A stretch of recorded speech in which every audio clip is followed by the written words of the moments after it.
All right, I'm going to see if I can't get Facebook to work this time in Restream. But in the meantime, before I start up with chat, I'm going to go to my YouTube channel here because I am 30 behind. Let's see if there's any easy answers we can do. Close one side part. Let's see.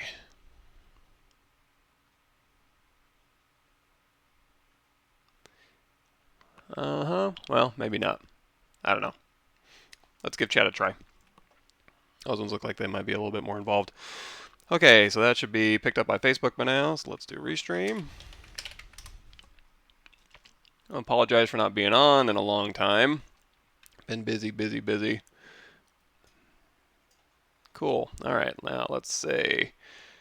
I've got that part now, and then maybe I need to change my... Sorry, bear with me, everybody.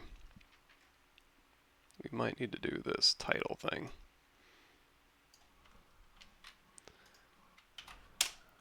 All right, I got 3 of 3. Cool, cool, cool. All right, everybody. Thanks for showing up. I don't have anything planned specifically today, so let me know what you guys want to do. Like I sometimes do. I'll go up here to my. I guess I can go ahead and get out of this thing. Let's go here, YouTube. Go to my my notifications here. People will ask questions. But I don't know, it might be kind of boring watching me go through here.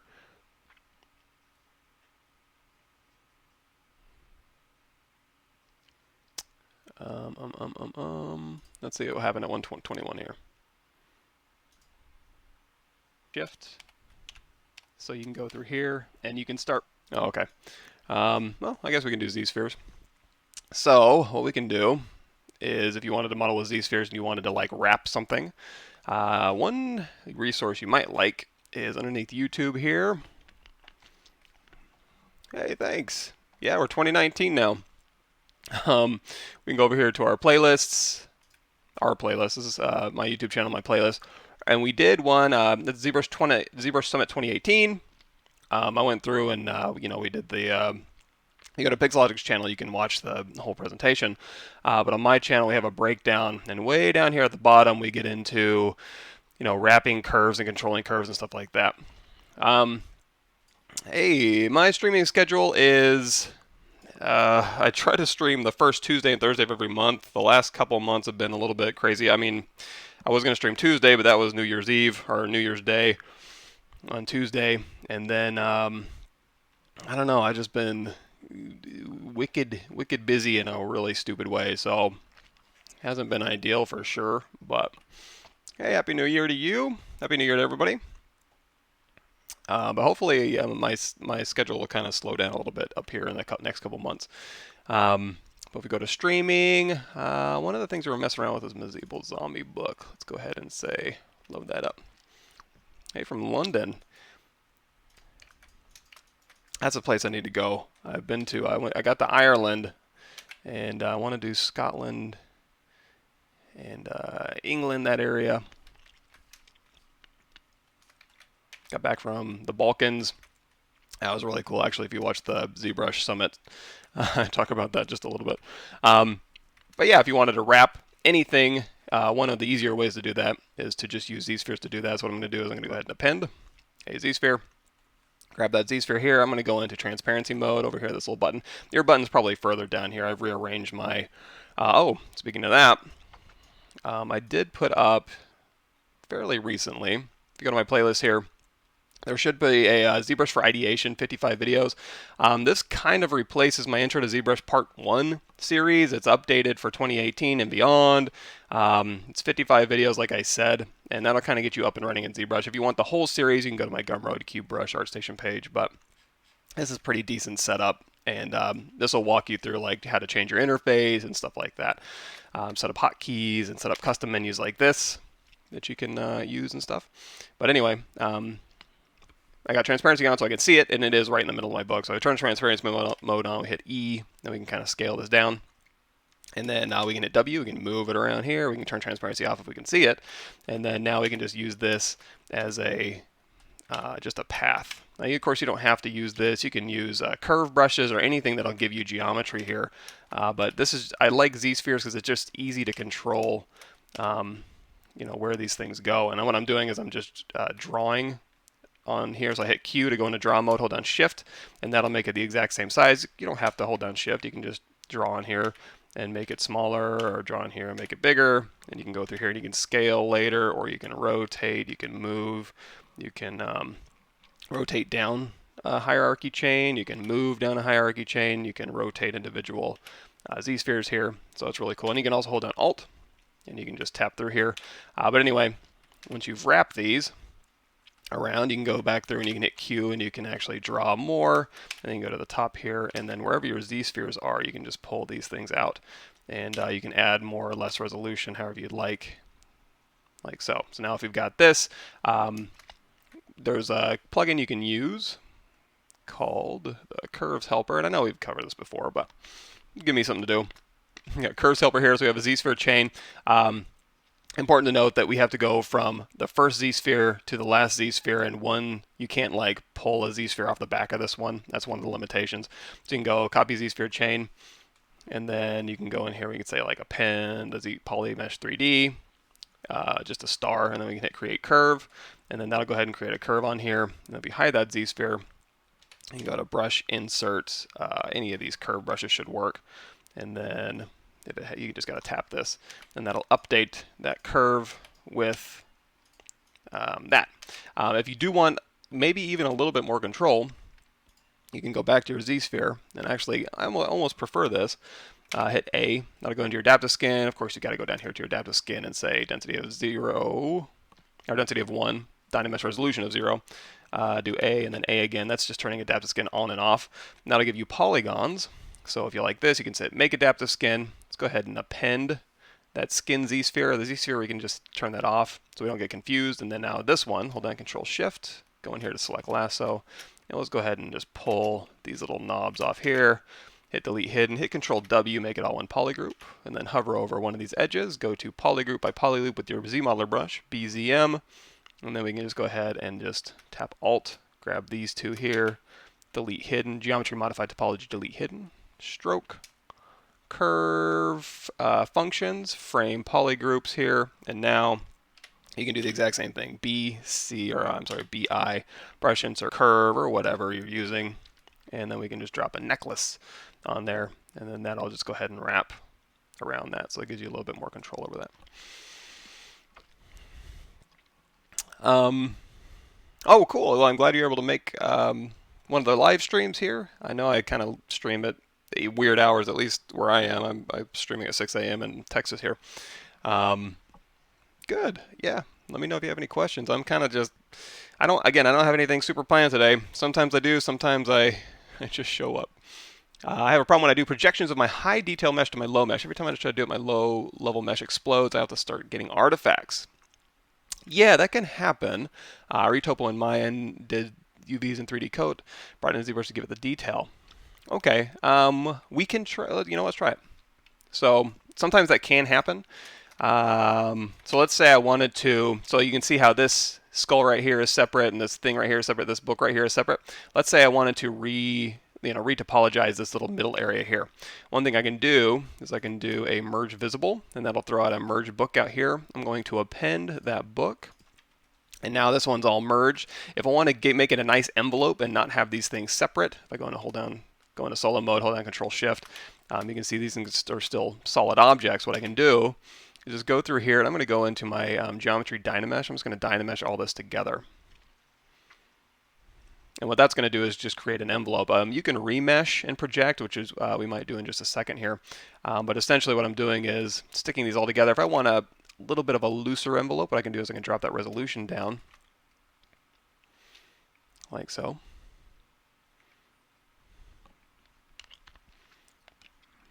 Wait for it. Okay. We can also hold down Control Shift, and if I just wanted to retopologize that front part of the book, we can do a trim curve. I'm just going to trim all this stuff off. And what that does is slice and then fill hole. And it did an okay job. So at this point, we now have a back polygroup and a front polygroup. If I want to remesh all of this front part here, Yeah, let's see. Let's make sure I don't have anything weird, any weird floaters. This is a little bit problematic right here. I should have watched that a little bit closer. I can kind of fix that. What I'm going to do, if I was doing like a game res, this is a really crappy mesh to be doing this on, but we'll make do. What I can do is I can use these little spheres back here, or any shape, primitive shape really, to kind of go through here and kind of spackle or fill in these little back areas here, just to make sure that the game res isn't too terrible. And you know what? Let's go ahead, and I'm going to run just an inflate. Let's go ahead and turn off polyframe as well. So if I run an inflate on this thing here and kind of shove this back, okay, that'll help out a little bit. And I've got another problem back here, so I'm going to hold down Alt, hold down Control, drag out a copy of that. When you hold down Control and move, that'll just drag out a copy of that piece. There we go. So this might be a slightly less problematic game res. So I'm going to hold down Control, Control drag again. That'll re-dynamesh here. Okay, I think that'll work. What I am going to do is I'm going to take this polygroup right here. You can see we've got front and back polygroups. I'm going to go ahead and say polygroups auto groups. So I can go ahead and grab this polygroup here, hold down Control Shift. We're going to grab this polygroup here and this polygroup here, Control Shift drag, Control W, make it all one polygroup. And what I'm essentially doing is just trying to get this front part all one piece. And this is a fairly complex part. Again, this probably wasn't the world's greatest idea. But now what I can do is I can go ahead and get rid of this entire back part here. We can geometry modify topology delete hidden. And then if I wanted to, I can just ZBrush this result, and this will be my game res. You could also geez, what's it even called? Decimation master this thing down if you want to. It's up to you. Let's try ZBrush. So we'll go to ZBrush. Keep groups we don't need to have on. If we had groups on here, we could use that to control our geometry, but I think this will work fine. Fingers crossed. Another thing I like to do is we'll go ahead and duplicate this off, and we'll do ZBrush, data size down to, let's drop it down a bit, and then target polygon count of 5 is probably fine. So we'll hit ZBrush. Well, that's doing that. Cool, everybody. Thanks for showing up. Awesome, from Brazil. Louise from Brazil. I know a Louise from Brazil. Anybody know Louise Cruel? He works at Houdini. And there we go. So let's say we want this to be our game res. However, we do have our original mesh here, and if we have both of these showing, let's go ahead and turn off all these subtools up here too. Actually, an easier way to do this, hold down Shift, turn off all the eyeballs, turn this one on, and then turn this one on here. So we just have these two. So this is my original, this is my new game res. So I'm going to take this original one here, have it showing, and then with this one, I'm going to go down here and we're going to do a project all. So when we were talking about artifacting, you know, you want your vertices fairly close to the surface, and then so when you project, it grabs most of that detail. So if I hit Control D, and that'll be a subdivide. That's just a geometry divide right here, and then I do a project all. Control D, project all. Control D, project all. We're able to essentially, if I go into solo mode here, here's our original high res. Here's our new game res. They look pretty identical. However, this one now has subdivision history, so if I was so inclined, I could take this and I could go, let's go to Z plugin, UV master. Oops, wait, let me see if I'm doing some. Oh yeah, okay. Sorry. Z plugin UV master, and we'll say work on clone. Drops it down to the lowest one here. Let's go ahead and, you know what, I think this will flatten fine. So we can do, it's not symmetrical, we can just do unwrap. Give it a second, hit flatten. There's our UVs for it. So now we can say copy these UVs, we'll go back to our original here, we can go to paste our UVs, and now with this one selected, we can go down here to our texture map, create new from UV map, or UV check, and you can see we now have UVs on this high-res object because we now have subdivision history, so we can bake from this low to this high if we wanted to. Now, where errors can come in, that one did a pretty good job because again it was Z-remeshed, it wasn't manually remeshed or anything like that. If we do, let me grab another object here that might be a little bit better. I'm trying to think. Let me see. Streaming. Beep, beep, beep, beep, beep, beep, beep. Let's try this one. This is one we were kind of working on before. I'm trying to think if I can. Let's see how this works. So I'm going to take this subtool right here. We're going to hold on Control Shift, and we're just going to trim this off just to kind of get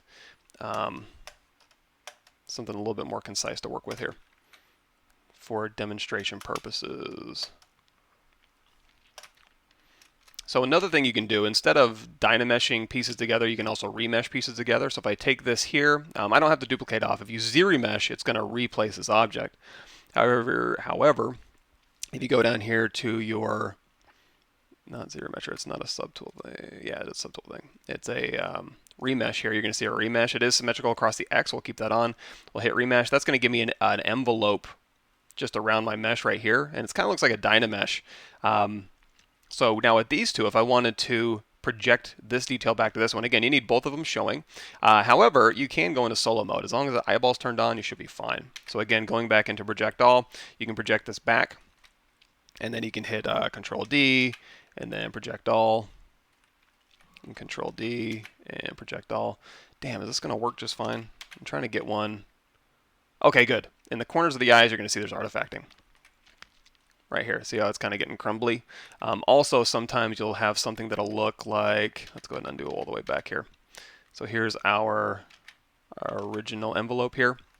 So it's having a problem projecting in the corners of the eyeballs here. Another problem you sometimes might have is it just completely just ignores a certain area. Like if I mask this out, and actually it'll probably look like, well, we can just do this.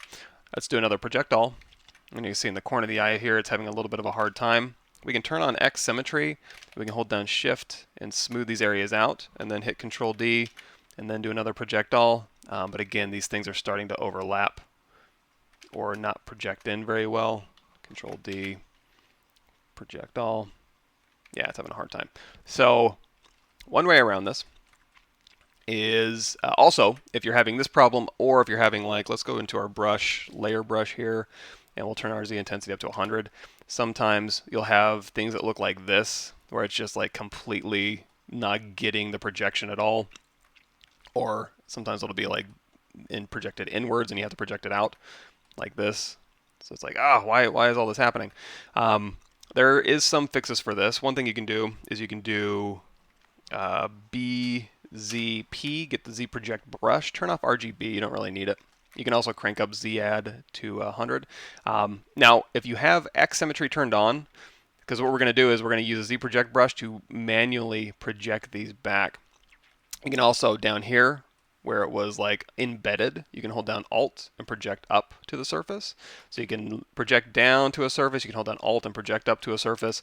And between these, you can kind of get a pretty decent result. However, if you go into solo mode here, you're going to see, what is happening to our left side here? Z project will pull points straight towards basically your camera view. So if you're going to Z project this, you don't want to go from the side here and project this way, because it's going to project that geometry straight back and it's going to get nasty. So you want to, position your camera looking straight at it and then project it back. However, because your brush is pulling from one side, it's going to do some squirrely stuff on this side. You can do one side, drop down to subdivision level 1, to go out of X symmetry mode, mask half of your object, go down here to your deformation menu, and you can do a smart resim across the X, and then I'm going to hit D to go up in my subdivision level, hit smart resim across the X, hit D to go up in my subdivision level, smart resim, like that. So you can do one side, have a crappy results on the other side, or you can kind of do the opposite. You can take, you can go out of X symmetry mode. You can go in here and you can use a Z project brush to kind of project these things back. And you can hold down Shift to smooth, and then again just manually go through here, and you can hold down Alt, and then hold down Shift to smooth, and then don't hold down Alt so you can push back, like so. And then you can kind of clean these areas up. Now, nothing happened on this side, not a big deal. All you got to do is hold down Control. We want to keep this side here. Now, because this is symmetrical is how I'm able to do this. If it's not symmetrical, then you just do both sides. And then, but I'm able to cheat a little bit and go over here to Smart Resim, and then just resim that back over. So using Z Project Brush to manually go through, grab all your projections. Smart Resim if you do have a symmetrical mesh, because Z Project Brush can kind of be iffy. That would be how I would do that. Now, in instances like this, where the geometry, you can see I have an eyelid up here and an eyelid down here, and I go down to my subdivision level 1, and it's like, no wonder it doesn't project right. This geometry is awful. One thing you can do, and if when you ZBrush, let's even ZBrush something. Let's delete this. Let's take this. Now, if I ZBrush it, it is going to remove this geometry. So I do want to duplicate it off. And let's say I want to, make ZBrush geometry. So one thing I would do is I'm going to hit, we can turn off our line here. We can hit Control W. If I want to control that eyelid a little bit better, I can go through here. And again, this is just a pretty rough sculpt. This is just a sketch from one of my Discord guys, Bertram. And I took one of his models and we kind of had fun with it, months ago now. But what we can do is we can go in through here and we can add a poly group. And then when we ZBrush, it'll use this poly group. You can also use ZBrush guides. It's one of the brushes, BZG, I think. And then hold down Control Alt, we can sharpen that mask up. So now we have a poly group inside here. We can hit Control W. So now with this poly group driving, you know what? Let's do this. Let's do masking. There it is. We're going to grow that mask, and then we're going to hold down Control Alt Tap, and then we're going to sharpen that mask. And then instead of hitting Control W, you're going to see we have little aliased edges. Let's try to go up here to our edge loop, geometry edge loop. Let's do edge loop mask border, and that'll give us a little bit of a cleaner cut around there. You're also going to see, oops, I missed a little piece in there. Not a big deal. Isolate this one, do auto groups, and then we'll just do a geometry modified topology mirror and weld, and we're going to take this little dot inside there, and then this little piece right here, hit Control W, and now they're all one poly group here. So now we can use these poly groups to dictate where those edge loops are going to go when we ZBrush this. And you can do the same thing for the bottom and all that good stuff too if you want. But if you ZBrush this here, I'm going to make sure X symmetry is turned on, ZBrush or depth size down a bit, keep groups turned on, smooth groups up at 1 is fine, and then we can hit ZBrush. And again, you can do groups inside the nostrils, you can do groups down here, you can use your ZBrush guides to kind of put that geometry right where you want it. Wait for it. Wait for it. There we go. Okay, so now we've got new topology here, and you're going to see we have nice edge rings around the eyeballs, which helps a lot. And again, you could do concentric edge rings around this, and concentric, you can do the entire facial topology. We've done that before too. If we go here in our channel, you just do a search for topology. Facial topology masking and poly groups is in there. That'll be good enough. I think that'll work. And then, so now we have this. So now what we can do is when we go through here and we Z-project, we can do again, we have both of these showing. Here's solo turned off. We can do project all, Control D, project all, Control D, project all, and you're going to see how much nicer the corners of the eyes work. However, and again, you can go drop down to subdivision level 1 if you want to, or you can go through here, you can say work on clone, and then here's our subdivision level 1. If we want to pop these eyeballs out, you can say turn on polygroups. It is symmetrical, so we can unwrap this symmetrical object with these polygroups, and then we can go flatten, and then here's our UVs, and then our polygroups popped out. So now you have UVs, copy UVs, go back to your original, paste your UVs. There's something else I was going to talk about. Oh, if you wanted to clean this up a little bit, let's go down to subdivision level 1 again. Delete higher. What we can do is we can clone this object off here. So here's our clone sitting here. I'm going to hit Control W just in case. I'm going to take this one. We're going to append a Z-sphere. Go out of solo mode, grab the Z-sphere. Let's go ahead and just get the Z-sphere out of the way. Make sure X symmetry is turned on. We can hit W, E, scale it down. So it's just kind of sitting in the middle of my mesh here. And then we can go down here to adaptive skin. We'll go ahead density of 1, dynamesh resolution of 0. And then when we go to topology, we can do select topology, select that clone, and then go in here to edit topology, hit Q, turn off transparency. Let's go down to matte cap pearl, darker gray, and then you can go through here. Again, make sure X symmetry is turned on, which it should be. And then we can go through here and we can, oops, let's grab this bottom one here. We have, I put it down here at the bottom. Edit topology is turned on. Q, there we go. So now we can go through here. If you want to, you can clean up any geometry you want. So if this is bugging you here, you can go through, you can hold down Alt, and you can kind of delete these things out, and then you can go through here, and you can use W to move, and then you can go through here and just like redraw your topology however you want. Once you're done, you can hit A for your adaptive skin. It'll be all your cleaned up geometry however you want it to work, and then you would just go down again to make your adaptive skin, and then now you have brand new geometry sitting here. So you could just go through here and say append my new updated skin, and then we can delete these two, delete, delete.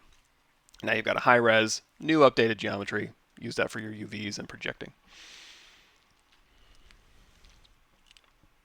Let's go here. Okay, question. I don't know if you remember my scan nanomesh brushes, which you talked about in ArtStation, but I have a question about that kind of workflow. There's not a problem about creating tileable maps. There's an economic problem about using them on objects and baking them on low poly mesh, which we used as a base mesh for drawing nanomesh on it like a poly bridge. How we should back the maps when we're using nanomesh on objects. So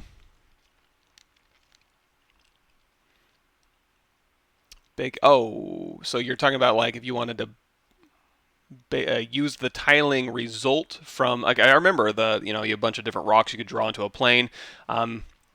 So anybody else listening, you can go over here to your, let's just do it. There's a plugin you can download from Pixelogic's website called NanoTile, and you can say, you know what, create a new tile tool. So we're going to create a new one, and what I'm going to do, thank you, we're going to go to document here, and we're going to zoom out a little bit because my resolution of my monitor, or the capture area of my monitor, isn't great, I should say. And now we can use nanomesh brush here, so we can BZM, we can go insert nanomesh, we can do polygroup all if we want to, and then let's remember how to do this. Let's hit M, and is there anything, you know what, we'll just do a helix. We'll go through here and we'll drag on helices, and then we're going to go down here to our nanomesh, and we're going to go down here to our random distribution. And you're going to see, as this one goes off, there's not one that goes on here. I think if we turn off random array, then when we do our random distribution, you're going to see as one kind of goes off, one goes on. So now we're creating a tileable mesh, and you can do this with multiple. In fact, if you go to my YouTube channel, just do nanotile. Yeah, we do nanotile with seeds. We do like a bunch of seeds and stuff like this. So for example, if we wanted to tile another object on here, we can just hit M, or you can bring in your own object, doesn't really matter. I'm just grabbing stuff that's easy for me. We'll grab a star. And then as I drag this out, it's going to replace those previous ones. However, if I drag out and hold shift, it'll add a new indice. So now if I grab, so we have index 1, which is our, let's go back to the white here. If we grab index 1, which is our helix, we can go through here and we can start doing rotations and stuff like this. Y rotations, Z rotations. And you're going to see it's automatically tiling across this plane. Then we can go to index 1, which is our stars. Again, random array is off, so we can do random distribution of our stars here. And then you can use nanotile to go through here and say, okay, you know what? Create seamless maps. I want to do a normal map. BPR auto export. Let's also do a bump map. Why not? So we'll create seamless maps here. And then we're going to go save this. Let's go ahead and just throw that on our desktop. And this will be tiling test.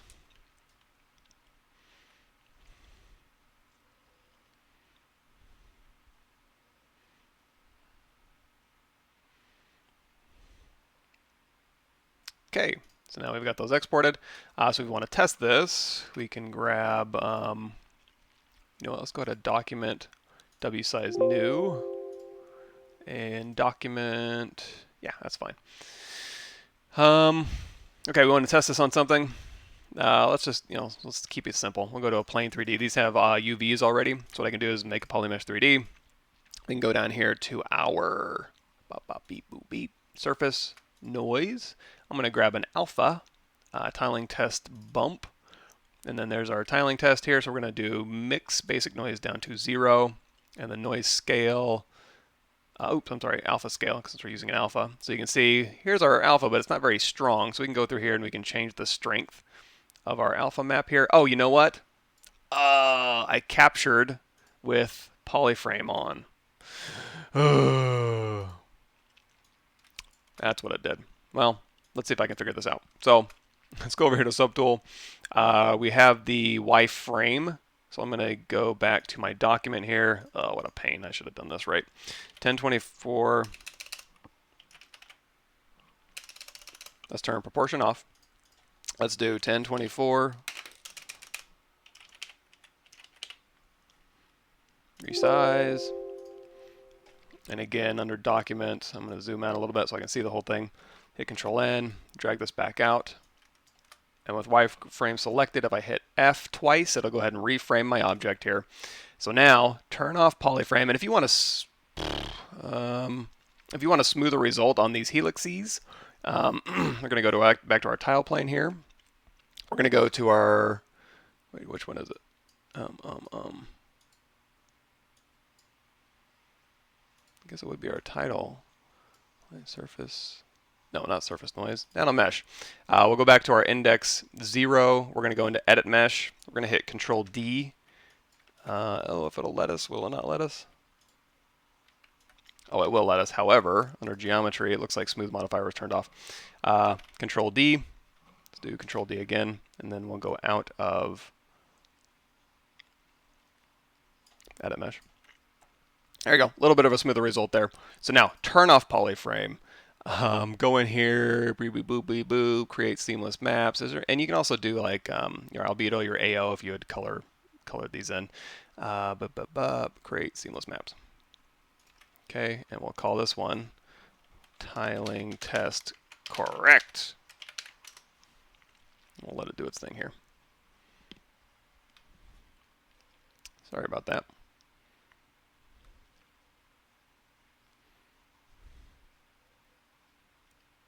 There we go.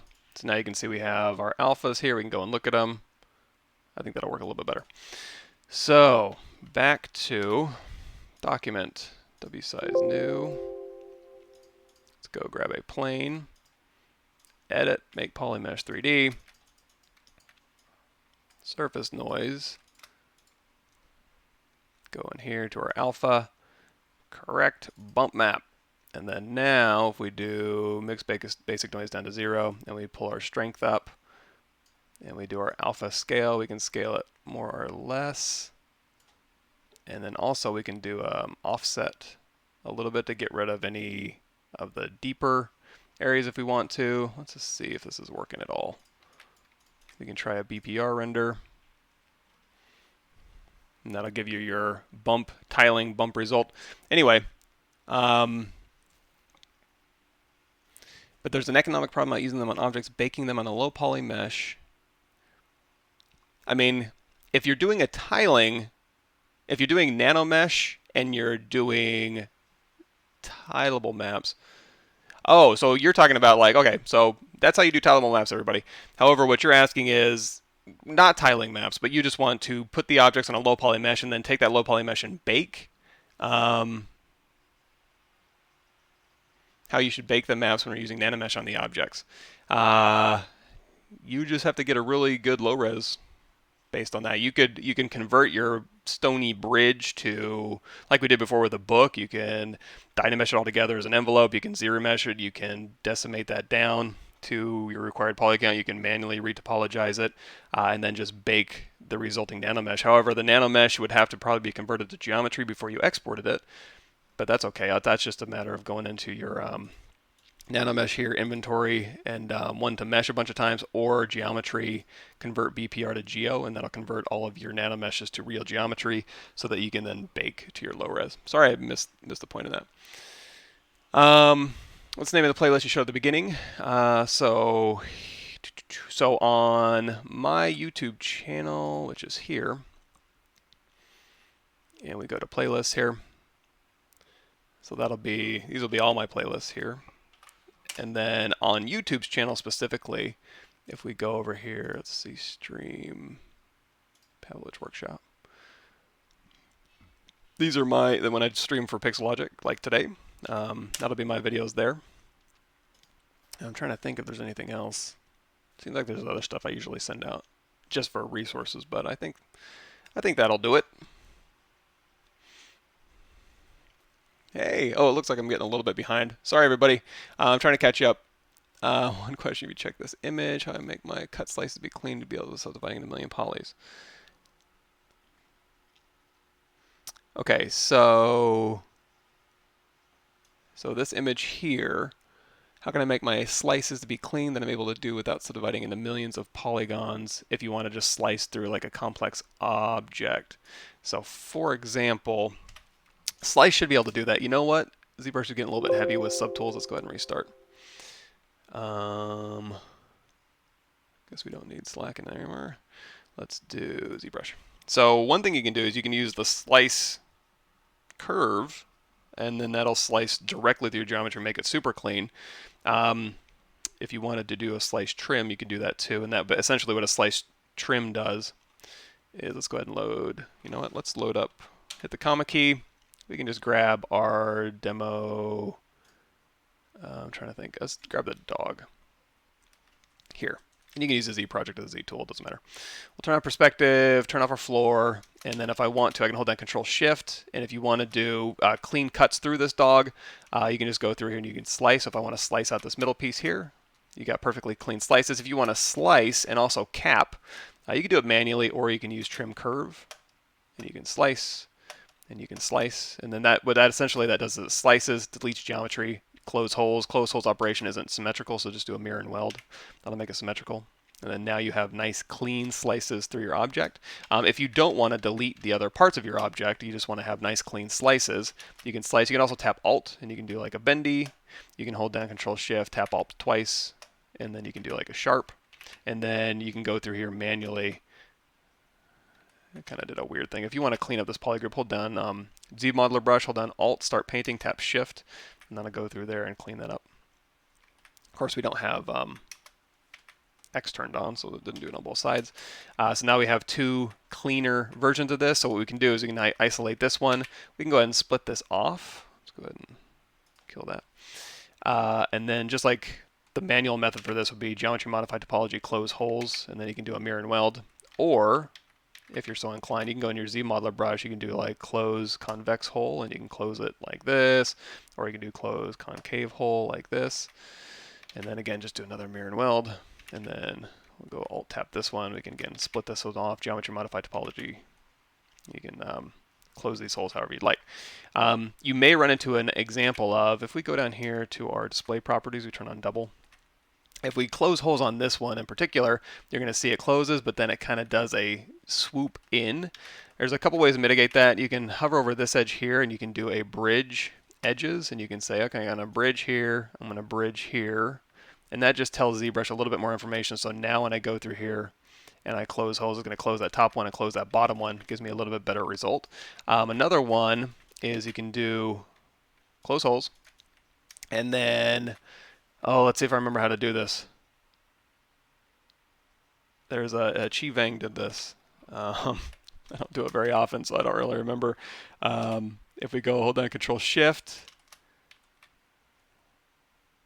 yeah, hit W, Control tap this one to mask it, hold down Control and pull out, no. Oh, what is it? Think, think, think. Okay, so you go through, you slice, you close, and then you want to pull it sideways. Oh, I don't remember what it is. Google Chi Vang ZBrush Summit, and you'll see him do a version of this that'll actually take care of that. I wish I could remember how to do it. Let me see, mirror and weld. We don't have hex turned on. I should be able to figure this out. W, Control tap this one, because we want to essentially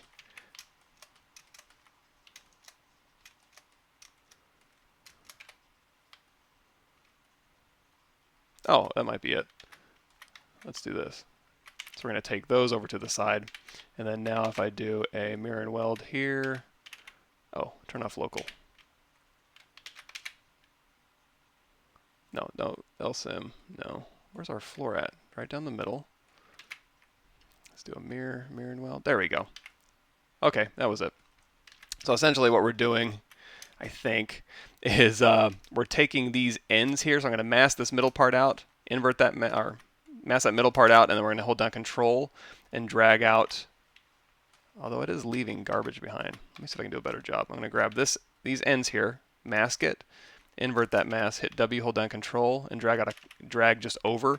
So essentially what I'm doing is dragging this over enough so when I do a mirror and weld, When I do a mirror and weld this time, it mirror and welds from the negative x to the positive x. So what I'm going to do is do a quick geometry deformation mirror and then mirror and weld. And now we have nice geometry right down the middle. If you want to regroup these, actually, let's do this. Hold down Control Shift, do Control Shift X to expand, hit Control W. That'll make it a new polygroup on the back, and then you can do your mirror and weld. There we go. Thank you, Chi Vang, for that. And sorry it took me a minute to remember how to do that, but cool.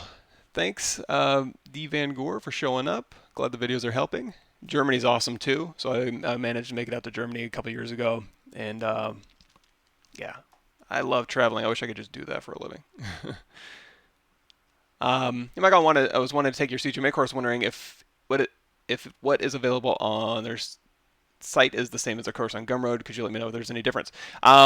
It's the same video series, so we go through and we do scheduled classes for, it's a 6-week course. So watch part 0 or unit 1 on YouTube for free, and then units 2 through 7 are just the videos that we watch. However, there's always supplementary stuff, and you get to ask questions, you get to interact with the other students. So if you just want to watch the videos, I would say the video series, you can just grab the videos, that's fine. But we talk about a bunch of different stuff too, and towards the end, I give you resources, my online resources that are available on my YouTube channel too, but we get a little bit more into essentially what you do when you go through the class is you kind of pick something to work on, and then I'll walk you through troubleshooting and problem solving, and you can do something new every week if you wanted to. I'm not a real stickler on that. Essentially, pick something to work on as you're going through the videos, and then I'll help you troubleshoot your way through those, coming up with elegant solutions to kind of make your models or achieve the result that you want in the most elegant way possible, or I should say a little bit more elegantly than maybe you would find out yourself if you're kind of new to ZBrush. I can kind of guide you a little bit better than just you watching the videos and going, okay, this is how I do everything. Okay, now I want to make a weapon or a vehicle or a tree or whatever, or a little scene. How do I do that? Because teaching you technique is one thing, but stringing those techniques together to come up with an elegant solution for creation, or I don't know if it's necessarily elegant, it would be an efficient way to do it. Also, one thing I forgot to mention here, sometimes you have these little slivers down here. If you go into Geometry, Modify Topology, Weld Points, you can weld some of these points together. So we're going to crank that weld distance up, and you can see you go ahead and weld those little slivers together. That'll kind of help you. And then if you crank the weld distance up too high, it'll start grabbing too much stuff. But yeah, like this one here, maybe you don't want, but this one here you do. So just try to find that weld distance that'll grab that one and not that one, and then that'll be a lot cleaner of a mesh. And then now this one here, we have X turned on. You can go ahead and say zero again, ZBrush, keep groups, target polygon count. Let's just do same, depth size down to 0, and you can ZBrush this result and get you a nice game res fairly quickly. Let's see. Yeah, Michael, I'd love to hear some of your recommendation, and if I miss anybody's comments, I apologize. I'm just kind of winging it again. I'd love to hear some of your recommendations for practice for attaching arms and legs to a body. Work on anatomy, study each part separately without resorting to Dynamesh. Without resorting to Dynamesh, you'd probably have to manually. You could delete Boolean. I demonstrated mesh fusion in the previous stream, but that was not really for models for which each part is almost completed. Mesh fusion. Okay, I got you. So for anybody who doesn't know, mesh fusion is a really cool one. So if we take this end piece here, we're going to do Control-Shift-S to shrink, and then we hit Control-W. We have a polygroup here, right? So what we can do is we can go to, this is one of my favorites I like to do.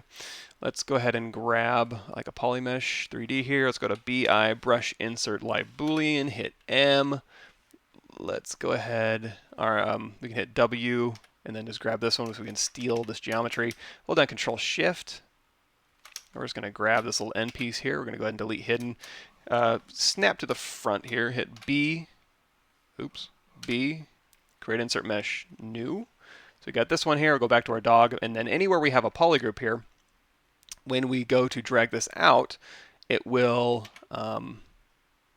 control drag again. It'll automatically mesh fusion. It'll reconfigure this. So if we go through here, let's go ahead and just do a crease polygroup. We'll go ahead and turn on dynamic, smooth subdiv, let's crease level 2, smooth subdiv of 3. You can see it'll automatically just make a beautiful attachment point in here. In fact, if we go to the back here, we got that. Let's take this end one here. And the reason I'm bringing it in an edge loop, we don't have to do that. We can do, what can we do? Let's go through here. Let's do an insert single edge loop. I'm just like having control loops on these edges here. So I can go through here, do Control Shift S to shrink, Control W, and then again we can do a mesh fusion. But this time, let's go ahead and grab our insert mesh brush we had. Hold down Alt when you drag it out. That'll invert it. Control drag again, and again it'll just go ahead and resolve that geometry. It'll work better in some areas than the other. This is kind of an organic shape here, but again we do crease polygroup and then D for dynamic. And then, there's the extroverted. Here's inverted, and then here's the other way. So we can do that. And this also it does free you up here if you do want to go through here. It's like, you know what, let's put a bevel there. So we'll go to insert single edge loop, hold down Alt. We'll get rid of this one here, and then we can say, let's see if we can like bevel this here. So we can do a big fat bevel on here. And it looks like this one had a little bit of a problem. I'm going to go, you know what, let's see if we can do there we go, mirror and weld. Yeah, when I did mesh fusion, it's not a symmetrical result, so mirror and weld here. And then we can clean this up pretty easily. We can just go in here to collapse edge, and we'll collapse this down. And then we'll go to remove brush here, and we'll say you here, and then you guys look fine. That's fine. And then, what was I doing? Oh yeah, so we're doing this, and we're putting a big fat bevel over here, so we can do a crease by polygroup, and then D, and that gives us a nice bevel over here. If you wanted to round this bevel out, this is where I would go through here and maybe do a insert multiple edge loops interactive elevation, and then as you pull on here, you can kind of round out that result here. Let's go ahead and do uncrease all, hit Control W. And then if we want to say like, oh, I want to keep some of these edges hard, what we can do is do I like to see the visual representation of that. So under your polygroup menu, you can do group by normals, and let's crank that max down here a little bit. There we go. And then we can say, you know what, all of these should be one polygroup here. That'll be fine. And now we can do actually let's do this one, Control Shift X to expand. And then we'll get rid of these ones here.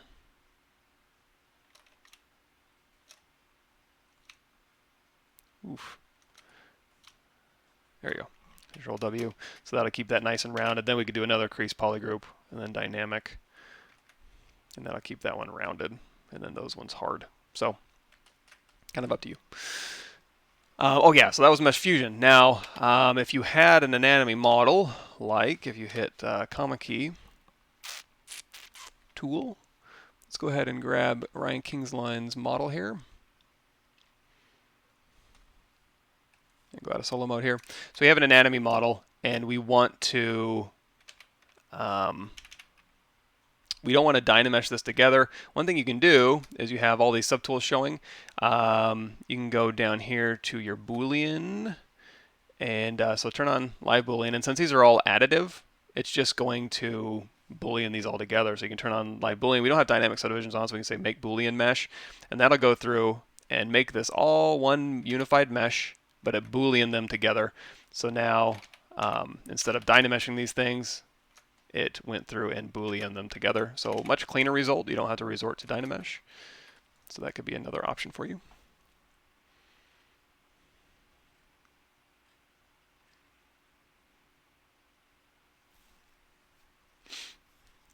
Oh yeah, thanks Bertram. I need to get back on the Discord. Again, my schedule's been crappy, and unfortunately, I'm not doing stuff where I'm like, hey, wait till you see what I've been working on. It's not that kind of thing, unfortunately. But soon, hopefully, once these things are self-sustaining,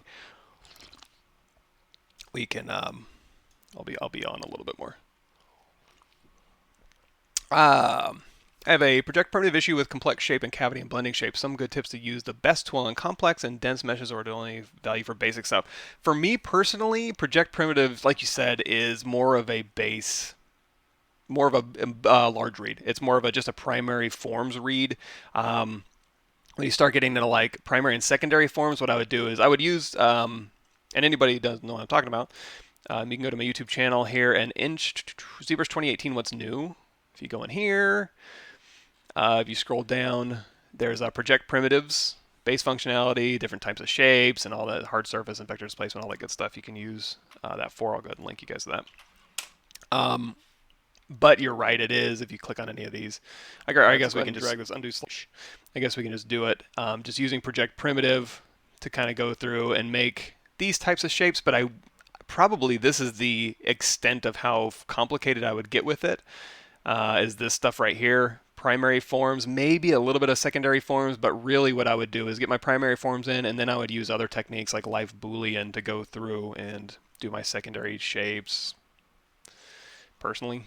But you know, your mileage may vary. I'm certainly not a project primitive expert.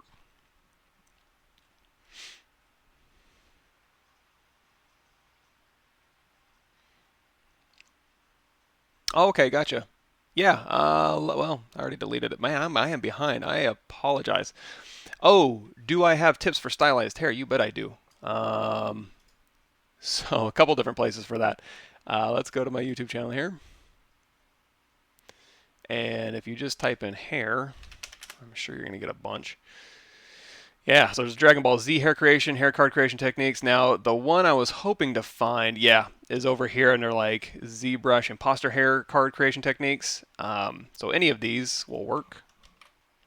However, specifically, it's under controlling curves under my playlist menu here, ZBrush Summit 2018 demos. If you scroll all the way down here to where we start getting into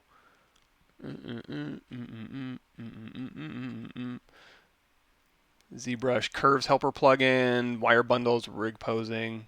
There's some hair stuff down in here, I believe. But yeah, that hair link should work just fine. And those hair techniques were, and that's not stylized hair, but if you're wondering, oh, you know what? Let's do demo videos. Did I? Oh, you know, I think I put it at the very end. Yeah. Yeah, so this one here, this is a little cinematic. We did a certain affinity for the ZBrush Summit. So this hair right here was created using by Tony Reynolds, doing all ZBrush. Let me see if I can get that close up of her face here where she was doing her.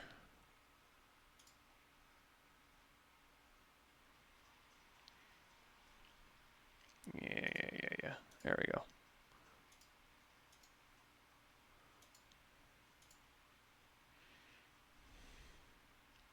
Here. Yeah, so all this hair was done using ZBrush curves, just like I show in that video. Of course, not stylized, but really the same result would be, you know, doing the curves, and then instead of converting it to hair cards, just keep it curves, and you go thick to thin, and just use that to do your stylized hair.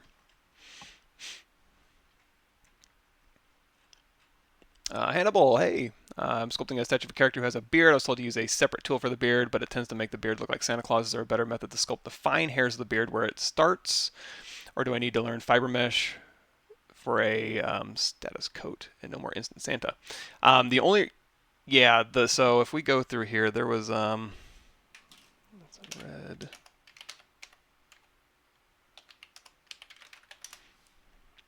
So it kind of depends on, I'm trying to find like an example of like sculpted hair and what you can do, and depending on how stylized you want to keep it, these could all be individual like hair cards or curves that you draw out, and you can control and you can twist. Again, it's all in that this ZBrush Summit thing here, into controlling curves down through here. Like, yeah, this twisted wire bundle creation techniques is essentially how I would create these kind of twisting helixes. Now, once you do all that and say it's a beard, what you can do is you can, you know, do this, and it's all separate pieces. But if you wanted to feather it in, you could dynamesh, you could merge visible on all your beard pieces, dynamesh it, and then go through and you can like mask the area where it kind of connects to the face, deflate the rest of it, and then you can use the unmasked area to kind of feather in sculpting. You know, if you are going to 3D print it out, you can always just, you know, keep the beard separate so that it's easier to work with, but then at the very end, or like you said, you could mask where those two things come together. I guess I can stop rubbing my face and we can actually just do it. Let's go ahead and say delete. And we can say delete all. And we can say, yeah, we'll go back to, we'll have a little bit of fun with this guy. We'll load Bertram's streaming. We got Mario World stuff. Let's see what's in here. Oh, we didn't really do a lot with that.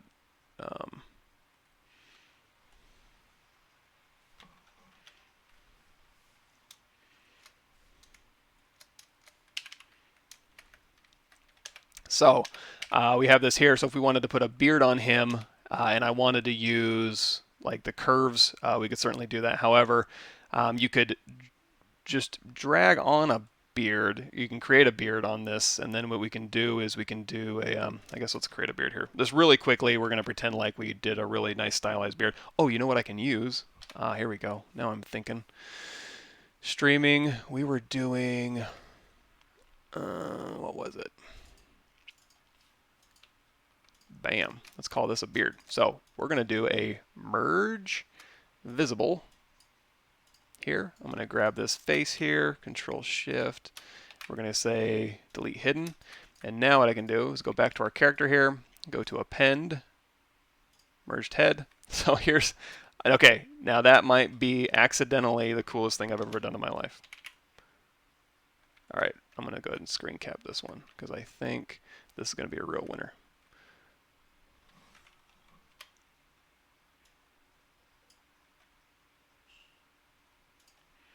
Man, that is good stuff.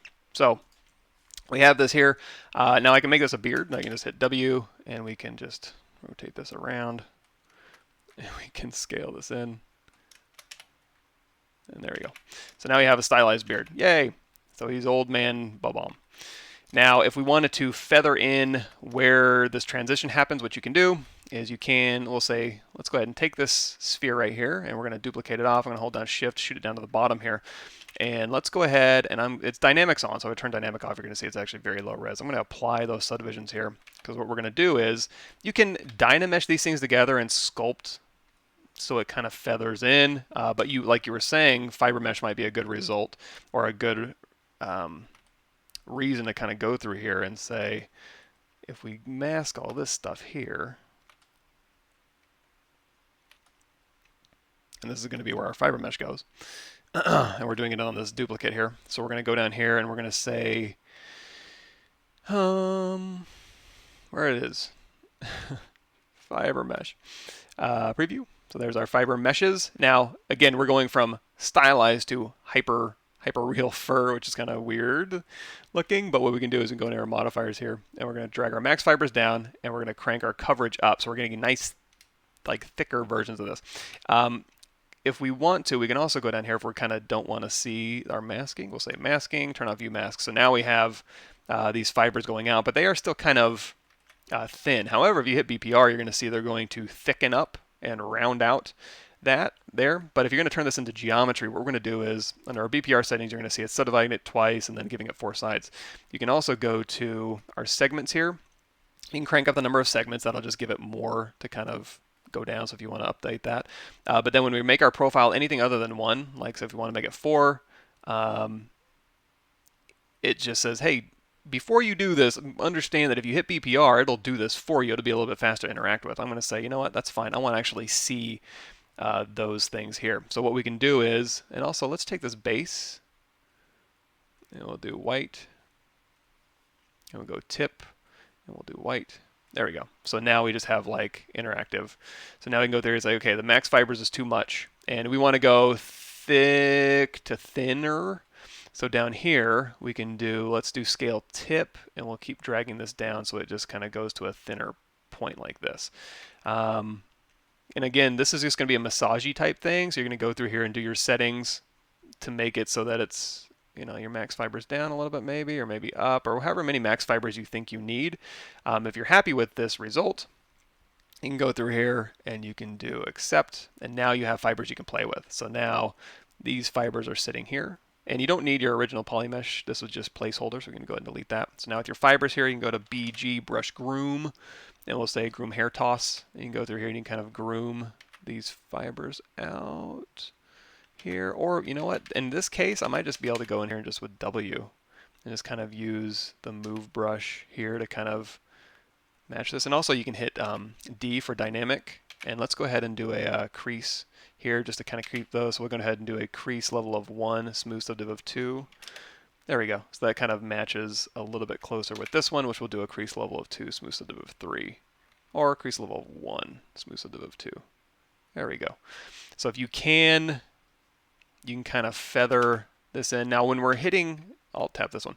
When we're using move, you're going to see it's going to mask the roots. You can go in here to auto masking, and you can turn off auto mask fiber mesh, and then you can go grab those roots so you can pull them down, and then you can turn that back on. That just keeps your roots masked when you're using fiber mesh. So you can kind of use that maybe to kind of feather the transition between, because if we turn this off, you're going to see, ooh, that's a harsh transition. But then you can kind of feather that transition and still keep it kind of stylized. Maybe. Could I also use Decimation Master to help me project all the detail to a retopology mesh? If you've retopologized and you want to project all, you could use Decimation Master to give you a game res for sure, and then just subdivide that. I mean, it'll be triangulated, so it's not going to be super hot. But if you're just doing anything that doesn't animate, absolutely.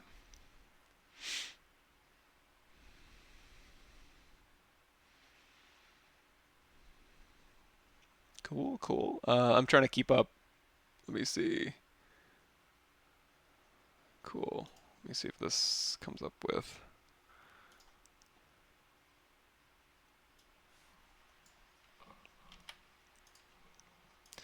Let me see what this one's all about here.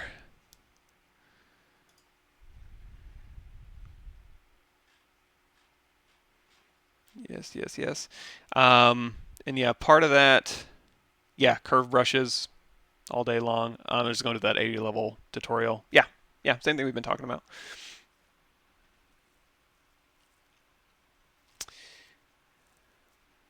Cool.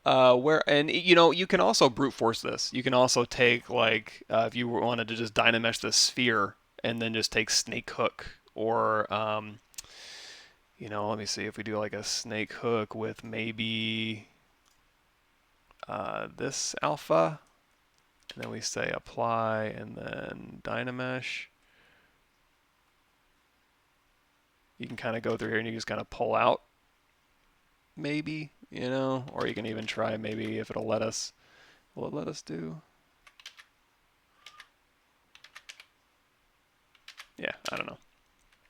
There might be other ways to kind of brute force that out. Pavlovich YouTube. Yeah, I can message you that one here. So for the intro to, or the ZBrush Radiation Part 1, this is kind of an intro to ZBrush Part 1 if you want to. It walks you all the way through like, hey, light box, what is it? Canvases and sculpting and all that good stuff. I'll just link you directly to that. And like Cap says, mask and move out while you extrude. That would be another thing to kind of give you geometry back there. Hey Barry, thanks for showing up. Sorry I'm so behind on the comments here. Dr. Depresso.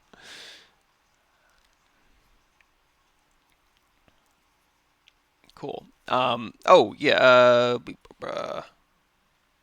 Let me see. Yeah. Let me see. Gumroad, Pavlovich. So if you do want this custom menu, you can make your own. That link I just barely sent out to you will walk you through how to make your own. If you do want this one in particular, you can do. I'll show you where that is. Boy, Gumroad is it just on my? It's just slow. It's just slow.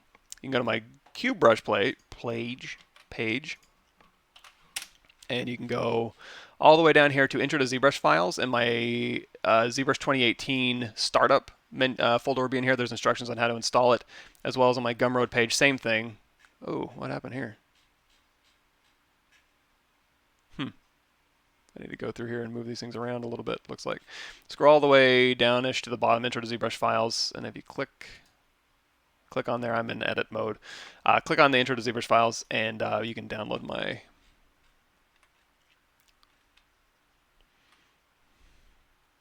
can I convert fibermesh into XGen in Maya? You can, kind of, I think. I haven't actually done it, but when you're doing fibermesh, do I still have a fibermesh? Yeah. So under the fibermesh options here, there is an export curve. You can export your curves as OBJ files, ASCII, Lightwave, Modo, fibermesh guides, raw 32-bit floating points file. So there might be some curve options in here that you can use to maybe convert.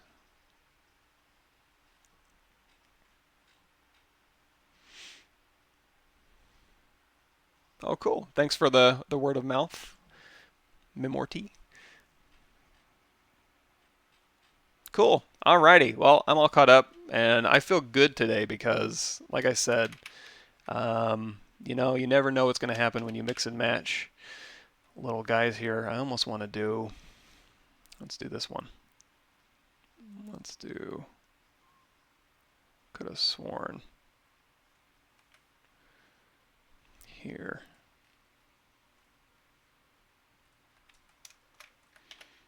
So when you're scaling stuff down, if you're ever, well, I mean, I guess in this case it's not a huge deal, but, oh, you know what? I think there's one that actually looks like this, where it's like a Mozart head here.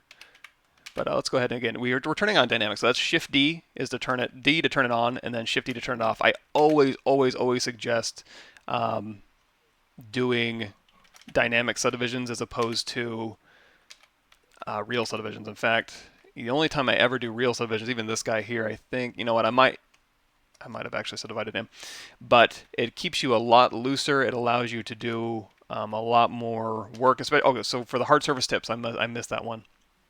Or I didn't follow up on it, I should say. Yeah, I got a ton of hard surface stuff we talk about. I'm trying to think if there's anything in particular. Kind of depends on what you want to make. Hard surface is kind of broad. It's like organic hard surface. Armor I would approach differently from like modeling, you know, this thing, modeling a pencil sharpener versus modeling a mug versus, you know, it's kind of just order of operations and primary and secondary forms and stuff. How can I change my matte cap to a silhouette view? So if I wanted to view a silhouette of this guy, one easier way to do that would just go in here to flat color, and then you can change that to black. Oh, black's probably not going to work. You can do white, and then now you've got a silhouette of him.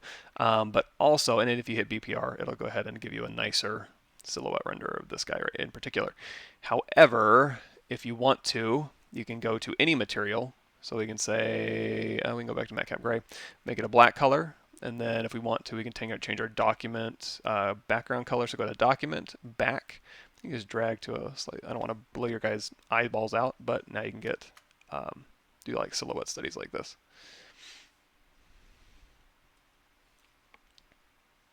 And then we'll go ahead and drop this down just a bit.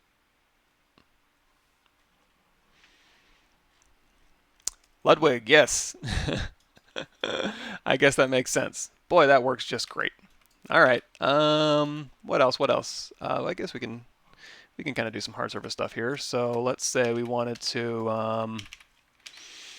Actually, let's go back to, because this guy, as simple as he is mostly just hard surface. So if we go back here, and we go back to Mario. So this guy, for example, this guy here. He is everything on him, I believe. If I do a quick subtool merge visible. So here he is all merged, and you're going to see, if I go into polyframe mode here, and in fact, let's turn off his polypaint here, and let's go back to skin shader. You're going to see everything on here is just super Z-modeler. Now, if you go back, I don't remember what video I actually did this stuff on, but you're going to see like complex shapes like this foot are much different than I would create like this shape here, but you can create this shape here in any number of ways. There's so many different ways to do hard surface stuff. So one thing I would say for ZBrush in particular is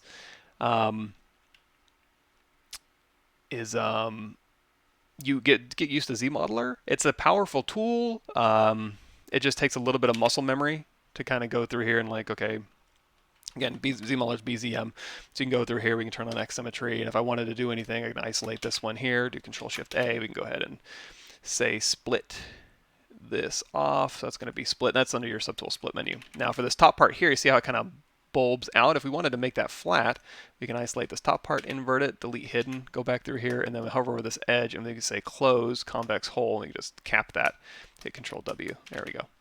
And then of course, if you wanted to insert this or inset this, you can go inset polygroup all, inset region, and you can inset this here. You can inset it again. You can go in here to QMesh polygroup all, hold down shift, and you can pull this down, or you can just QMesh it down, depends on what you're going for here.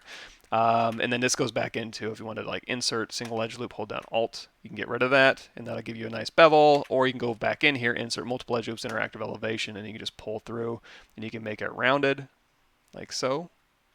Or you can go through here, you can pull it the other way if you wanted to, but then you'd probably want to put a control loop in there. If you wanted to do that, you could. You can go through here, insert single edge loop, just add a little control loop there. You could even add a control loop here, and then in here, you can say, let's say polygroup, polyloop.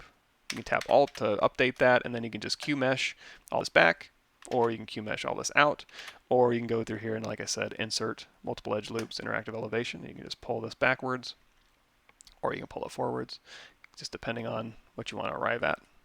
And that'll kind of just be how you model. And of course, there's a million different ways to use ZModeler for all sorts of your modeling needs. In fact, I think I've got in that one, if you scroll down, I think there's a really long one on ZModeler, like 25 minutes or some such. Gizmo basic, yeah, ZModeler basics. So in this playlist right here, go to video 32, and then I'll walk you through the basics of ZModeler in 23 minutes. Good to do. Can I change the matte cap to silhouette view? Can I do this with a shortcut? Changing your matte caps with a shortcut, sure. I mean, if you want it, so down here at the bottom of my screen, you can see I can very quickly switch through different things. You can maybe possibly make a macro. You can make a new macro and record you applying and changing your document background. It might get a little bit, again, I haven't done this, so it may not work great, but just really quickly, you can just drop custom materials on here. You can drop materials into your custom menu if you want to. Yeah, I'm trying to think of like, there is a quick, yeah, I'm positive you can do a macro that'll do that, but I'm just not sure how to set that up. I'm not real,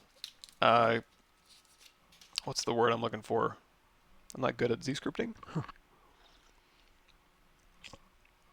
Gotta create something like a cyborg robot. Actually, if you go, let me link you here. Stream. I think just recently, I want to say maybe episode 50. Actually, this is on my channel too. We actually do, we take Birdie's kind of demon here, and we do go talk about how to make a cyborg-ish creature, like how to flesh out the pieces, and I mean, we can talk about it a little bit, and that just kind of goes like some fan art that I had. It was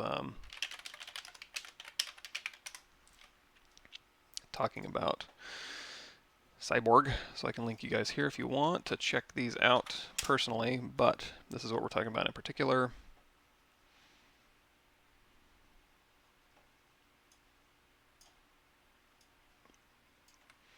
Like this here. So, you know, you've got metal, little metal areas, and this is a very, very old model, but this would be how I would start it anyways. This is just a sketch. This is like a 3D concept sketch, essentially, where you have the demon part, and then you have like the little cyborg parts, and you got the wire sticking out, and all the little gross things poking out of him and all that stuff. So like up here under his chin, he's got his jaw soldered, and he's got some rubber gaskets and all this little weird stuff going on him.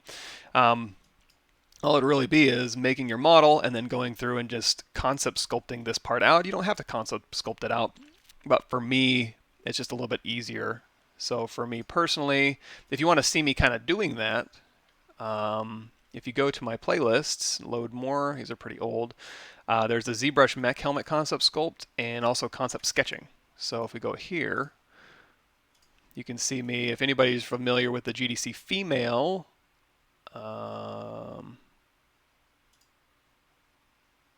you can go through here and you can kind of see the making of that. I don't know if you guys are familiar with this lady.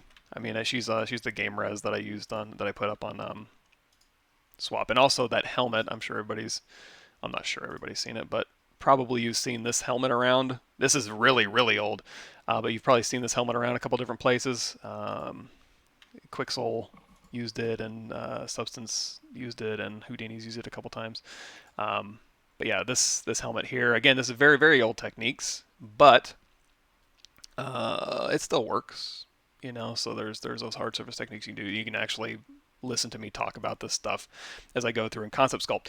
Now, when you're concept sculpting, and I can go ahead and again, that's all just down in my my YouTube playlist here under Load More, Mesh Helmet, Concept Sculpting, and Concept Sketching. Again, these are really old, but it's still the same idea of just going through here and just using clay brush, standard brush, Damien standard, H polish, trim dynamic, inserting cylinders and stuff just to kind of get your basic shapes, and then you would end up with a result that would be like this, and then you could make the decision, do I just bake it out and call it, hey, it's a concept sketch, it's just a little bit of fan art, no big deal, it takes a couple hours to do, or do you go through here and do you rebuild all this stuff? Do you use ZModeler? Do you go through and make it really nice and sub-D modeled because you're gonna render it in Keyshot or do like a product render of it? It's kind of up to you.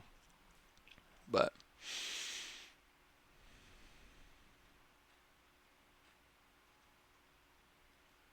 cool, awesome. Hopefully, yeah. I mean, yeah. If you're in Module 3, you're making some pretty good progress. I know, when you're going through the full 7-course series, again, you're kind of learning a lot of techniques, so it's a lot to take in, and you go all the way through it, and then you'll make stuff, and the first thing you make is going to take a long time. It's going to be a pain. It's going to be a lot of learning, but then the second time you make something, the third time, the fifth time, the 100th time you make something, it'll just be like, it'll start clicking, and then you'll know how to problem solve certain things. I'm not an expert at in one thing in particular, but it does get easier. Possible to create vegetation and plants for games using fibermesh? Absolutely. So let's take this little top piece here, and we'll go ahead and mask it. And we will say fibermesh. And in this fibermesh here, now it kind of depends on like vegetation. Yeah, vegetation plants for games. What you would have to do is use fibermesh as like creating hair cards. You would use fibermesh to create plant cards, and then you'd use texture. So in this case, well, I was going to say you could do just straight up like, oh, here's vegetation in here, so you can go to click the lightbox button, and then if you wanted to do, I guess, tall weeds here, so you can do some tall weeds growing out of the top of that thing, and then we'd hit BPR, you'll see, actually, let's turn off polyframe, that would help. That'll show you the tall weeds. However, if you wanted these tall weeds to each be game res, like a texture of like a mega scan texture of a plant or something on a card, that's where you would have to go through and change your segments. Keep your segments under control probably, your profile set to 1, and then you would go through here with your coverage, and you would make those cards as thick or as thin as you would need to. Let's just crank our max 5%, we don't need that many. So this is going to be this, we're going to change our coverage here. And essentially what you're doing is just creating plant cards. And all the fibermesh stuff goes root to tip. It's UV'd. So if you put a texture on here, like say a star, it will assign, you got a star that's going from root to tip. In fact, you can also put in, using this method, you can put in, this isn't towards your question, but you can also do like feathers. So you can make a 3D feather model, and it'll put the model along here using micromesh. But if you want to know more on that, you can just go in here to, let's see if we have that. If I have that, we've done it in a live stream. I don't know if I've touched on it. Fishnets, nanomesh. Yeah, I guess not. It's in the series. But if we change our coverage here, let's crank this coverage up in this width profile. I'm going to just reset it so it just goes flat, and we're just going to max it out just so you can see a little bit better. So now these are like plant cards, and if you put a plant down root to tip, which I don't have a really good plant material, but you can also, anything that's black will be alpha. You can do anti-aliased alpha if you want to, and even if I render this, you'll see that it takes transparency into consideration. Let's turn off polyframe here. Oh, and under our BPR settings, we need to say crank our sides down to 2, subdivide down to 0, so it doesn't try to fatten it up any. There you go. So now it's just like cards, root to tip, with a plant material down it.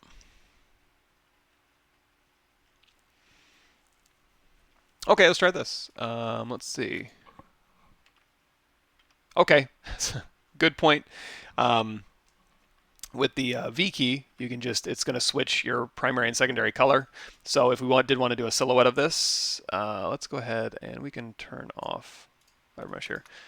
And we'll go back to our, here. So in order for this to work, so if I do V now, I have my polypaint on, so it's not going to see anything. You hold down Shift and then turn off all these little colorized little paintbrush there. So now it's not colorized. So now when we hit V, we'll switch. You'll see like, oh, we got a little bit of a sheen on there. You can, matcap gray works fine, but if you do have like a skin shader for it that does have a little bit too much, you can always go into your material if you want to, if you don't mind. And then you can do modifiers. You can just take that specular down to 0. And then you can hit V again, and then you're back to where you started, like so. But I like the specular up on that one.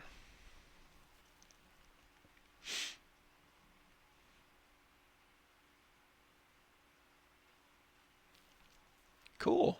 Yeah, quick sketch on top of anything in ZBrush is really cool. It'll allow you, especially if you're doing stuff like, if we go into, let's go to append, Z-sphere, transparency, where'd it go?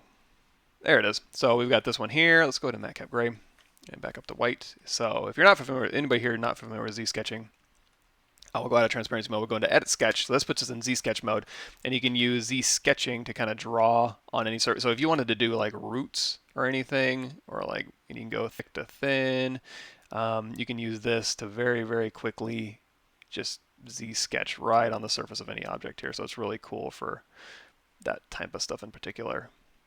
Any kind of weird, creepy stuff. And then once you have this, if you go through here and you do, so with a sketch, it's automatically, if you hit A and you have edit sketch selected, it's going to turn it into a unified skin, which is probably fine. Over here, it's a unified skin preview. You can say make unified skin, and then again, we can just append this here. If you don't need the Z-sphere anymore, you can delete it. So now we have this skin just sitting on top of here, and now you're fully free to go through here. And let's change this to smooth stronger. You can go through here and you can like smooth these things out, or you can even do a, let's say Control W, make it all one poly group, and then we'll go in here to your polish by features. And we can just polish this up, or we can do polish open circle and really kind of polish these things out. And you can hold down Shift again, and you can just kind of smooth these things here if you want to, and then you can sculpt on top of this if you'd like. Can I contact you on Instagram about some of my problems on my model? You can give it a shot. I'm absolutely terrible. I try to go through and check everything at least once a week, and I've failed at that spectacularly. But yeah. And yeah, post on my Discord, and I'll try to... Yay! Awesome! For ornamental details on ZBrush like armor, you use the UV with alpha. You can. There's a couple of different ways to do that. If you want to see me just kind of going through doing, again, this is just a video I found of some really old stuff, but there's a lot of different techniques on doing this lion helmet block out. So this is kind of sculpted in, and then all this detail here was done a certain way with curved brushes. This was done with like masking and extracting and Z-remeshing. This relief lion here was done with sculpting. I tried to do it with alpha, it didn't kind of work that well. This is all Z-modeler here. So yeah, it kind of depends on what kind of detailing you want to do. But I can link you to that. Let's see here. Ornate lion helmet, it's called. Hey, BN, thanks for showing up. Yeah, so for example, if we wanted to ornament this guy out, one fun thing to do is we can go in here to our, let's go grab a Sphere 3D, edit mode, let's hit W, we'll go ahead and, whoops, make polymesh 3D. Shrink this down here, scale it out a little bit maybe, and we'll go ahead and say X symmetry turned on, and we'll go ahead and make this into a thing. And actually, you know what, I'm going to do, scale this down. So when I go through here, I'm actually going to dynamesh this here, and then we have X turned on, so we can go through here and we can use Damien standard, and go through here and we can kind of sculpt our fancy whatever, right? But if I want to make a flower out of this, one thing I can do is I can go in here to array mesh, and I can say, let's turn on array mesh, and I'm going to say repeat of, let's say 8, and then we're going to do rotate in the Y amount 360. And then I can set the pivot here. To set the pivot a little bit easier, I'm going to go into transpose here, hit W, and then hit Y, which is just turning this thing on and off. So now we can go here and we can set where our pivot's going to go automatically. So we can kind of create a flower really quickly on the fly. We can hit Q to go back into draw mode or turn transpose mode off. So now we can go through here with our move brush, and we're just going to move one of these things. And you can go through here and you can kind of just go through and just kind of make this whatever kind of flower you'd like. So go through here, and you're using the array mesh functionality to kind of do some really quick ornamentation. If you're happy with this, you can go here to array mesh make mesh, or if you did have a very complex one, you can always go anytime geometry, convert BPR to geo, and that'll go ahead and convert that all to one piece of geometry here. If you want to simplify this, you want it to be all one mesh, because right now it's all separate meshes. If I do an auto group, so you're going to see they're all separate. This is where Dynamesh would come into play, or you could do live Boolean. Now, if you have just one subtool, you won't be able to live Boolean just one object, unless you go to W, hit Y again, go into your gear icon, and then you can do a, what time is it? 7:30. Okay. Remesh by union, and that'll go ahead and do a live Boolean. So you can see these are all stitched together now. If we like that, we can say, hey, thanks for doing that, accept it. And now we hit Control-Shift, do Control-Shift-A. They'll all be all stuck together.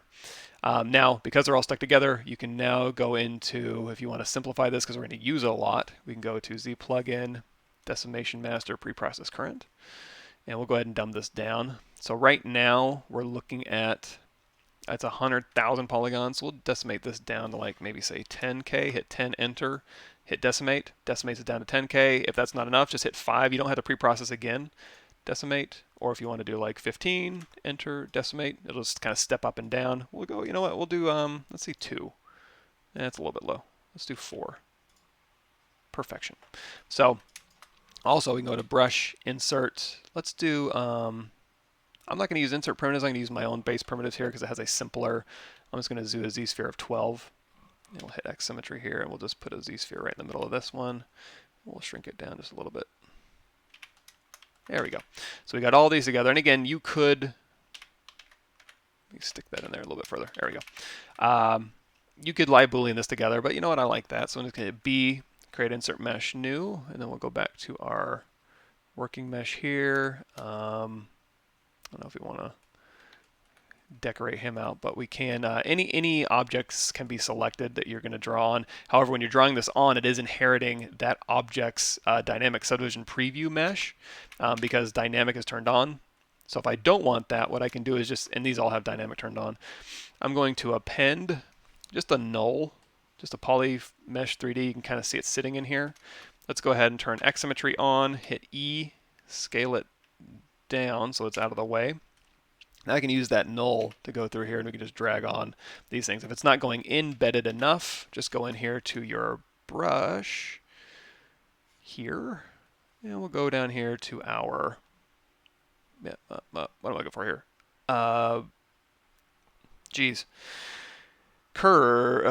Depth.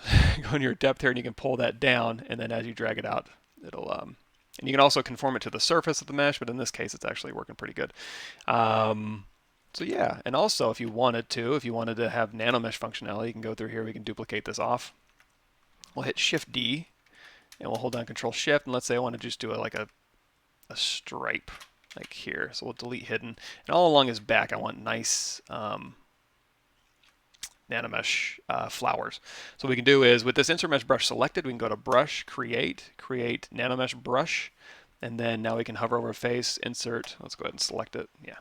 Hover over face, insert nanomesh polygroup all, and now we can just do flowers all along the back. Or if we had separate polygroups, you can go through here, you can do like polygroup checker, and you can just polygroup all checker.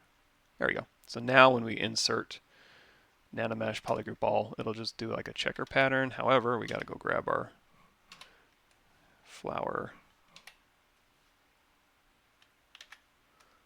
Insert nanomesh polygroup all.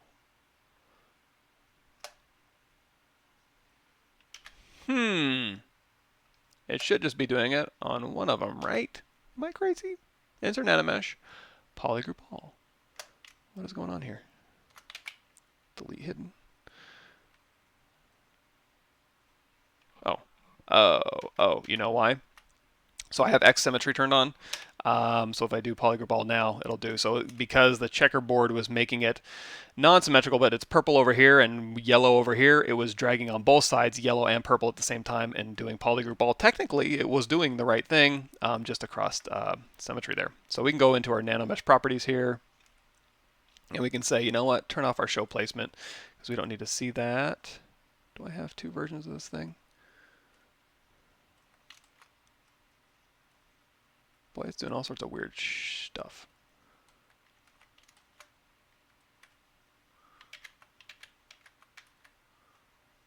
Yeah. You know, I thought it would turn off all that, but I guess it doesn't.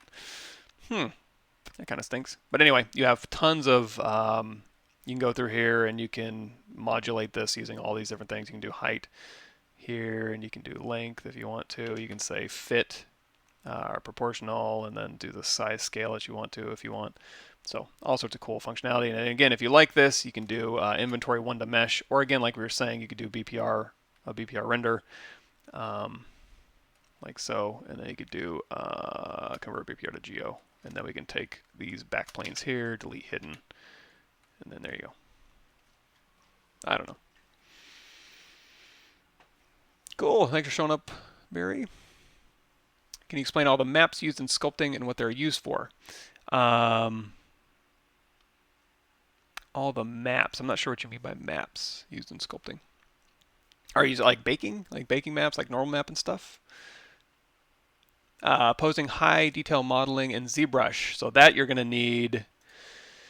Actually, Paul Gabry probably has the better walkthrough of this. We might step through his channel. But if you do, actually, it's in the ZBrush for ideation. You might be able to find. Oh, you know what? Transpose. Z-sphere posing. Let's do pose.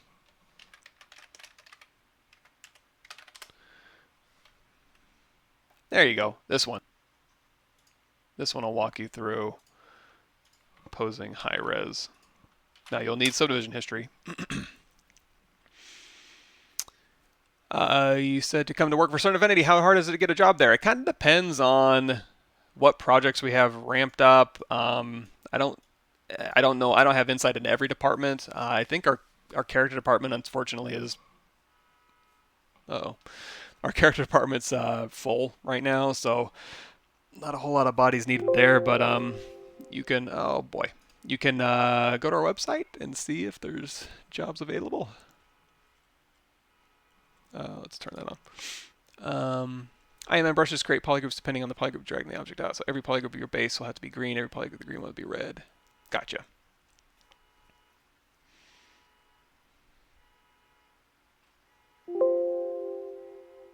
Cool. Oh, and if you want, you know, my opinion, we go to my.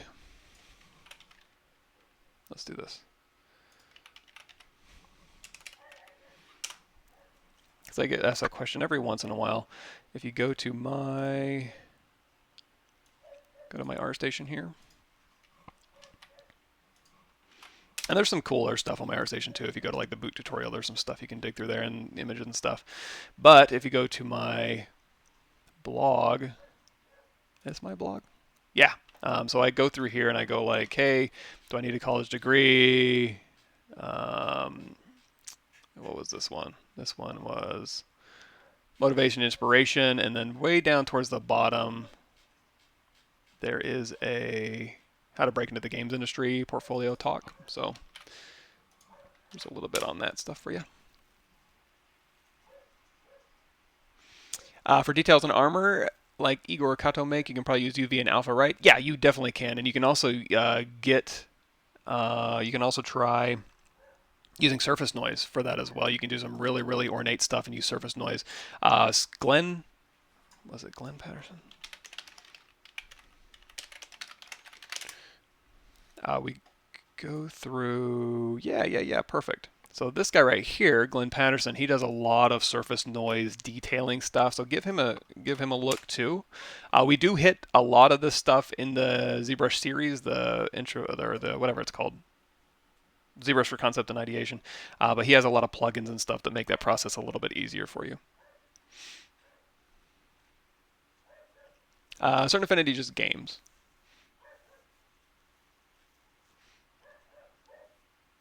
Okay. Yeah, I mean, if we go through here, let's do this. So question was, what are these maps? So if we go to Z plugin, I'm just going to need to show you guys where you could see multi-map exporter here. Export option. So a displacement map is, well, a bump map is you have your object, you have your low-res mesh, and then you put a bump map on it, and it makes it look like you have a lot of detail on it, but it never breaks the silhouette. So if it's a round ball, actually we can just do this. I'll show you. It's a sphere. Make polymesh 3D, and then if we go over here to our surface noise, and we do a noise plug, and we choose, actually, no, we can just use noise. Let's do noise here. Okay, so now you can see here, it's like, oh, there's so much detail on here, but if you look at that silhouette, it doesn't actually deform the mesh. However, if you hit BPR, that goes from a bump map to a displacement map. Now along the edges here, you can see it's displacing. So let's go in here and let's go to edit, and we're going to crank up that strength just a bit. So now this will be a little bit more obvious. It's like, okay, oh, I look at this big craggy surface detail, but on the silhouette, it doesn't change. If you do BPR, this turns it into a displacement map. The displacement map displaces the underlying geometry, so it will. Now, displacement maps in video games pretty rare. It's pretty expensive, so and also you need the geometry to support it. So dynamic displacement. Usually, what we do is we have a low-res mesh and we bake a normal map. So a normal map is the same thing as a bump map. It just has, it's like there's object space normal maps, there's tangent space normal map. You would use tangent space for something that's like a skinned mesh, so it's relative to the object itself. So you have an object, you have vertex normals, and they all point out from the surface. I'm trying to see if ZBrush doesn't have anything like that visually. But when you bake a normal map to your object, it's not going to change that silhouette, but you will get, as long as when you're rebuilding your mesh, your low-res mesh, as long as you build in with the silhouette points you need, the normal map will kind of add detail to it. So it'll be like, oh, I have a 1 billion polygon mesh running around a game, when in reality it's only 10,000 polygons, but it looks like a billion polygons because you got all that detail baked in. Ambient occlusion map is just baking that down. You know what? On my channel, probably going through like the Substance Painter stuff is probably the best bet on a lot of these. You can kind of see what they're used for and stuff. If you just do a Painter search on mine, there's a lot of the Substance Painter walkthrough and baking and stuff. Cool. Are Paula and Joseph still streaming, or are they focused on the update? I don't know. I really don't know. But you know what? I've been kind of slacking. I haven't been checking like I usually Joseph Drust, Paul Gabry, and Ask ZBrush. I always try to keep updated on those, and I've just been doing a really bad job. So cool. How do you convert polypaint to diffuse map for further work in Substance Designer? So yeah, you can do that. In fact, we can do that here. Let's do. I think I've got it one already. So streaming. It wasn't him. It was this one. Okay, so if you have something that's polypainted, like so, and if this thing has UVs, which we can go down here to texture map, yeah.